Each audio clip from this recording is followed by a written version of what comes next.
Фермер Алексей всю ночь не спал. За стенами его дома, на окраине леса, бушевала страшная гроза.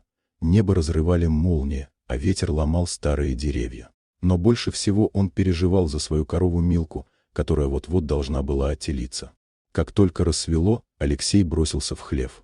Буря стихла, но тишины не было. Его встретило громкое, тревожное мычание. Милка стояла в дальнем углу, загораживая собой новорожденного теленка. Она была напряжена и ни за что не подпускала хозяина, яростно мотая головой. Сердце Алексея ушло в пятки.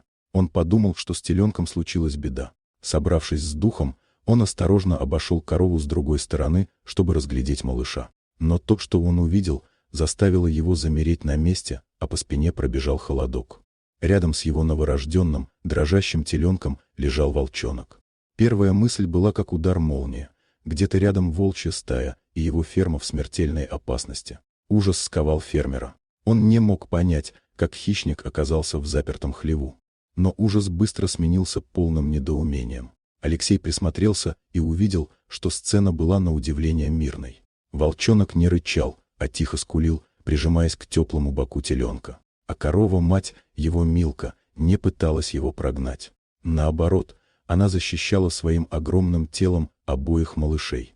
И тут Алексей все понял. Он вспомнил, как ночью во время бури слышал треск упавшего дерева у старого волчьего логова в лесу. Скорее всего, мать-волчица погибла, и ее осиротевший детеныш, ища спасения от холода и страха, прибрел к единственному теплому месту — хлеву.